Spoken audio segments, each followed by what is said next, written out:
Okay, so now we are ready to do my favorite, well, I guess it's not my favorite part. All of the parts are my favorite parts, but I love to do hand binding. So hand binding is not super easy at first, I will admit that. It has become something that I really, really enjoy. But when I first started to do binding of any kind, I actually shed real tears a couple of times. So binding can be super frustrating. So I think that it's really important to remember that it's okay to be a beginner, it's okay to start somewhere, and you don't have to be perfect at it. So I'm gonna go through a couple of the tools that I use for binding, and I'm kind of a minimalist when it comes to sewing and quilting. I don't use a lot of gadgets, but binding needles, I really like the Lori Holt Nifty needles. They come in, they're purple, come in a little purple tube like this, and there's 3 sizes inside the tube. Oh, there we go. There's 3 sizes inside the tube. There's large, and honestly, I never use the large. I'm trying to decide if there's a time where I might use the large. Probably not. But so I have them separated. So I have one little tube that has large, one that has the mediums, and one that has the little tiny small ones. And I mostly use the mediums and the smalls. So these are the, this is the small one. And so it has a little purple end, and so those are the needles that I like. I also use Wonder Clips, but I don't use very many. I usually only use about 3 or 4, 5 at a time. I just kind of pin the general area, clip the general area that I'm working on, and then I just sort of move them as I go. So I don't usually use very many of them.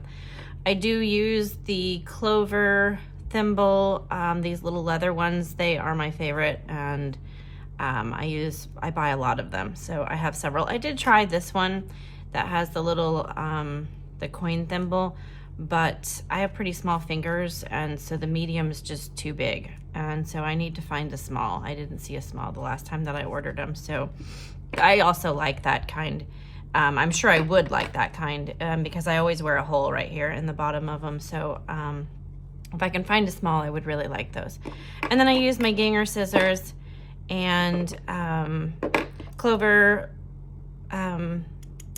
in case I want to pick something out. I don't usually have to do that, but that's really the tools that I use. And then I use Aurifil thread. And so what I would probably do now is try to match my blue.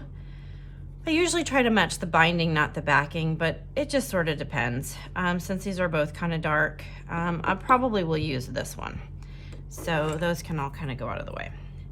And I'm going to tell you a story. When I first started binding, I always used to put the, I always used to double it, and I didn't realize that you weren't really supposed to do that. So I would do this, and then I would cut it and make a knot, and then I would use that to bind with. And it took me a long time, and I watched a ton of videos before I could figure out that they were just leaving it just one strand. And so there's a couple of different, so now after several years, I started off doubling it, but just because I thought it was easier. But now I just use one strand. So I put it onto my needle. I don't make any knots. I put it onto my needle.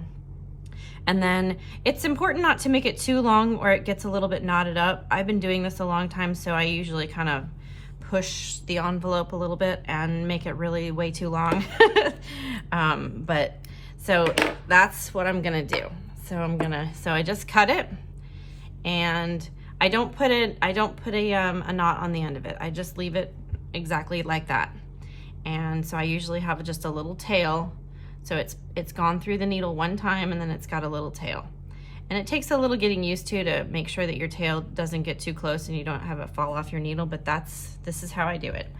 And so I put my thimble on my middle finger on my right hand, and then I'm gonna make sure that you can see this.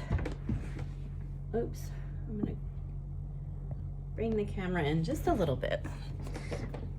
Okay, so I push it through The back side, I leave a little bit left, and then I just push it through again. And then I push it through a third time. And then I just grab a little bit of that and loop it back through, and it'll make a little knot. And that is how I start. And then I fold it over, and I tuck that little tail over, and I work from the back. So this is the back side of the quilt. A lot of people bind from the front side. I just find it easier to do it this way. So this is the back side facing up, and the binding has been attached to the front, folded over to the back, and then I fold it over to the seam. This is the seam that we just attached the binding right there. So we attached the binding with that seam, and then I fold it over to that same seam. So basically the end of your binding here will match exactly to the end of your binding on this side. And so then I take my needle and I just push it through, but I don't push it all the way through. When you're doing binding, you want it to go through the back side, your backing fabric, and your batting, but not through to the front. So pull it through, and then that's your first stitch. And then I just hold it with my thumb and push it through each time.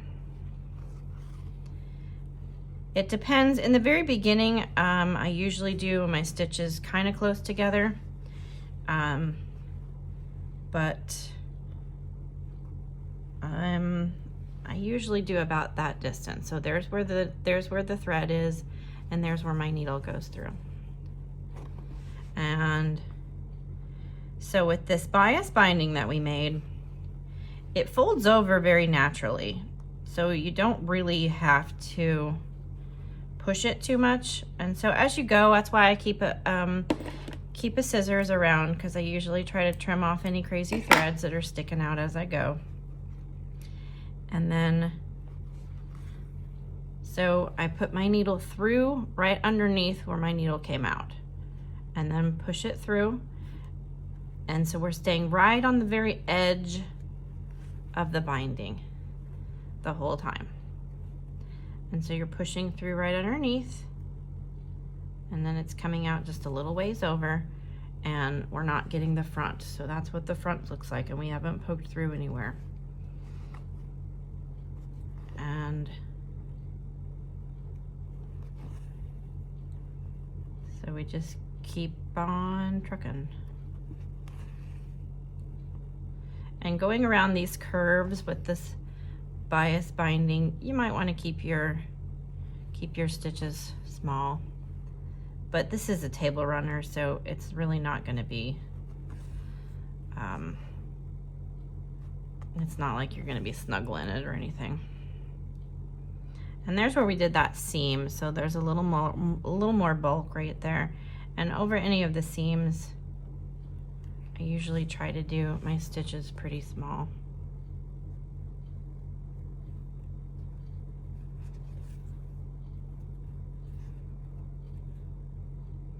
So they go right in, right underneath where it came out.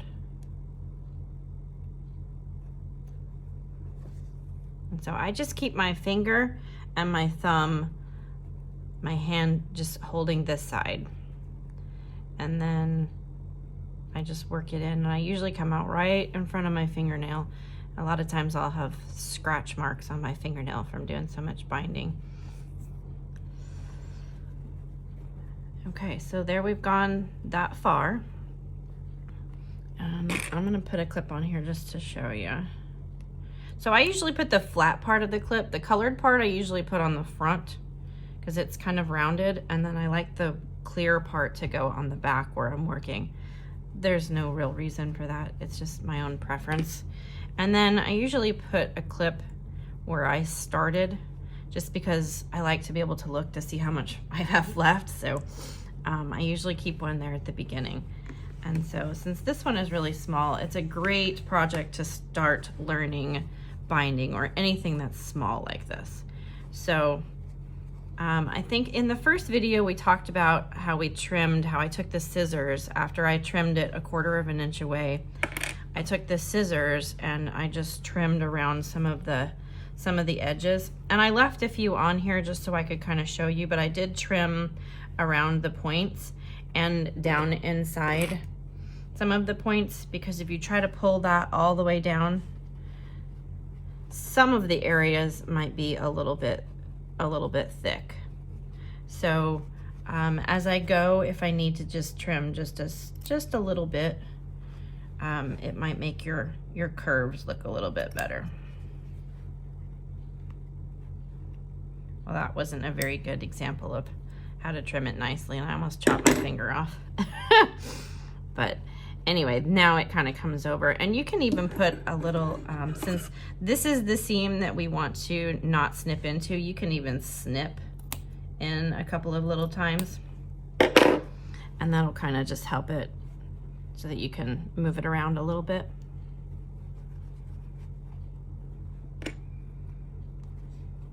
So I'm gonna pin right there on that curve.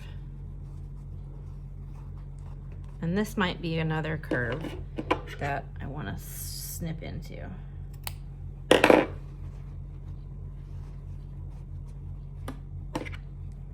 And then I'll pin it on that curve. All right, so there's where we're at, where we are. So I'm just gonna keep going, and around these curves,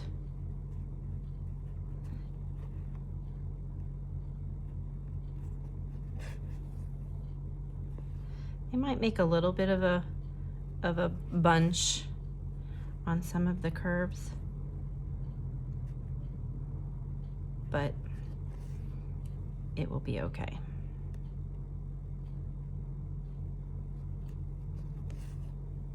It's a little harder to do binding with it up higher. Usually I'm sitting on the couch and I kind of have it in my lap more.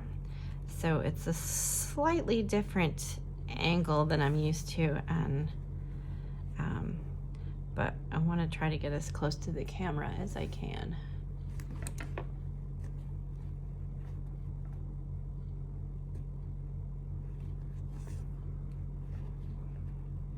All right, so we're just keeping it folded over, and we're going in right under the stitch and right back out again.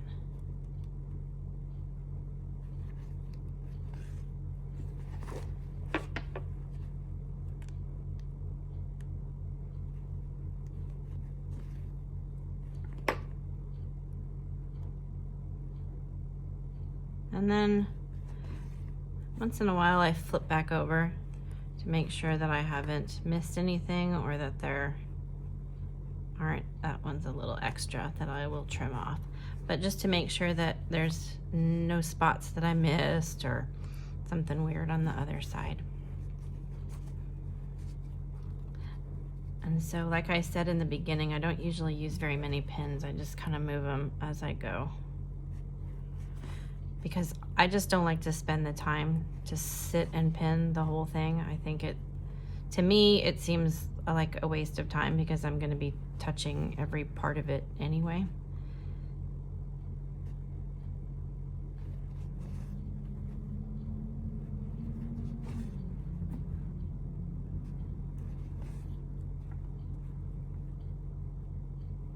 And so this pattern, and there's an example, sometimes if I get my tail a little bit too long, it will end up kind of doubling, and then I just pull it.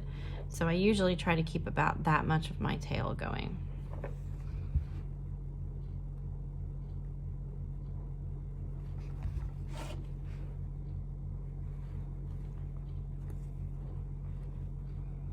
And then I usually just move my pin up until I get to my next pin, or clip, not pin.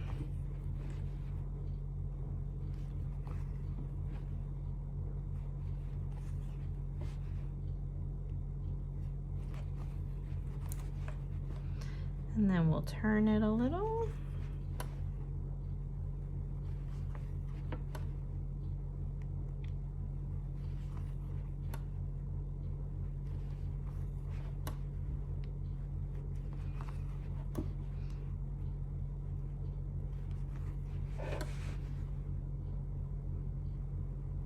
And so what I was started to say is that this pattern, if you like these half hexies, you do not have to leave the edges jagged like this if you don't want to. In theory, what you can do, oh, see, I just pulled the thread off the end. And so if that happens, or when that happens, because sometimes it does, I just go back to the end. And because I'm getting older, I do not see as well. So I do have, I just pull that back through. I do have one of those little needle threader things. But what I was gonna say is if you didn't wanna do the edges like this, you could certainly do multiple. You could probably do another row or two on either side, and then you can just cut it. So you could just cut it like, you know, like that on the ends, and then straight down. So you don't have to do it like this if you don't want to mess with all the bias binding and, or, you know, and all of this. But I thought it would be fun to do something a little bit different, but you do not have to do that on this one.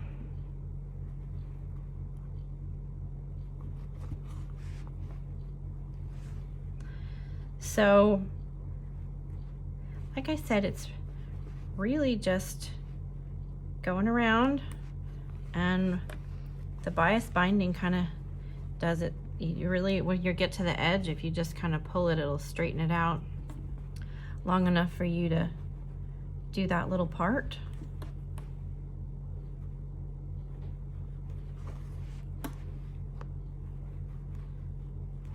And I do like to do bias binding on regular quilts also for the same reason, because it does just fold over, and it just, now you don't really need the clips. It really naturally kind of does what you want it to. Okay, so I'm almost to the end, and I left my thread kind of small so I could show you what to do when your thread ends.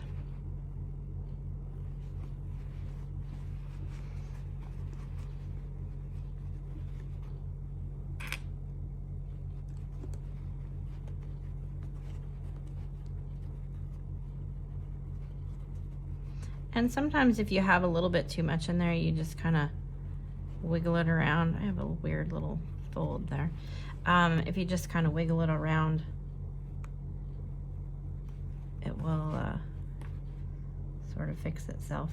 And you can also iron it after you get done if you, okay. So I pulled it off the needle. I'm kind of, well, you know what? I don't really know what I was thinking.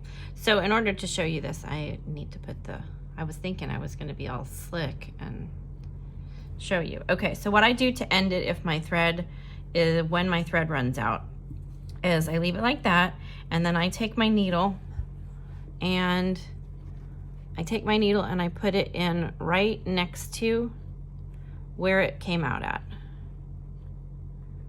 And then I push it up. And then I leave, see that circle? And then I push it through the circle, and it makes a little knot. And then what I do is I just take it like that and around it, just round it, and then put it back inside itself. And then I just put my fingernail there and I pull. And so that kind of makes like a little double knot. And then I push the needle underneath it and coming out over here, and then that hides it. And then I just tuck my needle in so I don't lose it while I'm doing this part. And then I trim off so you don't see where you stop and there's no extra thread. And then we're gonna do the same thing we did when we started. So we're gonna leave the thread on the spool. I pull it all the way in, so there's just a little tiny bit sticking out, and then thread it. And I usually pull it, so there's my arm. I usually pull it just a little bit past my elbow, but if you're a beginner, you probably want to keep it closer to like your elbow. Okay, and so then we're gonna start again. I just pull the binding over a little bit. I just go through until the end is almost there, and then I use my fingernail to hold it. And I go a second time, and a third time. And then when there's a loop left, then stick your needle back through the loop to make yourself a little knot. Pull it, and then I take that little extra tail and tuck him underneath. And then I pull my thread back to where we just knotted off at. And then I put my needle in right where that knot off spot is, and then go just a little ways away. See, there's a good example of how sometimes when it's long, it'll make a little bit of a knot when you pull it too fast. And so the first couple, I always do little small chomps.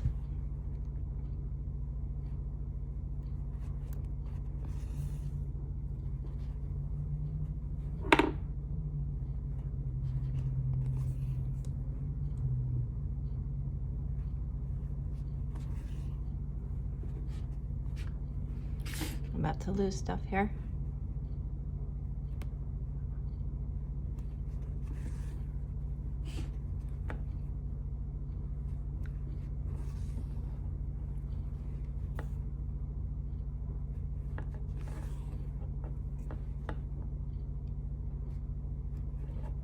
Oh, see, I missed that time. So then I just kind of pull it back a little bit and get the needle back through. I'll move some of this stuff out of my way now that I've shown you, because I'm about to knock it off onto the floor. All right, let's see, we're over here.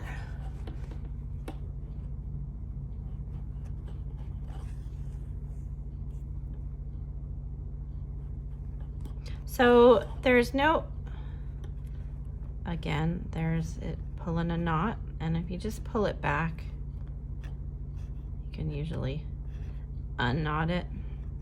Sometimes it's really, like I said, it's in the beginning when the thread is kind of long, and sometimes I get to go in too fast and I make myself a little knot. But usually they come right out, and if not, then I just snip the end of it off.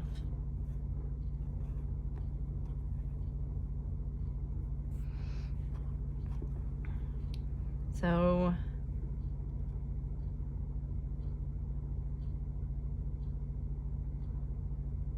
let's see.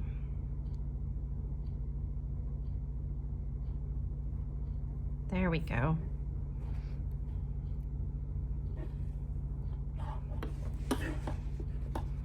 Okay, this spot will probably need to be snipped.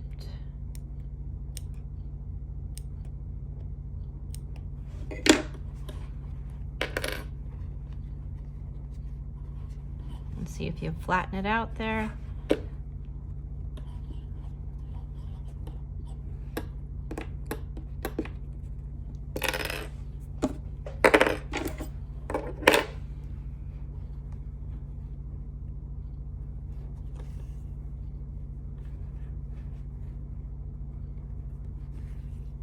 And so since this one is not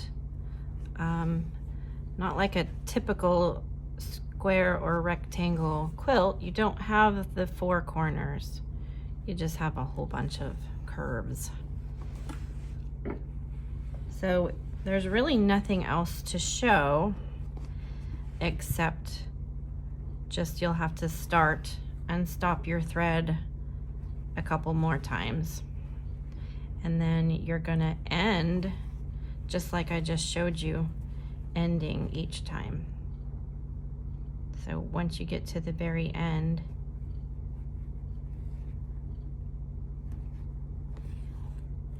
you're just gonna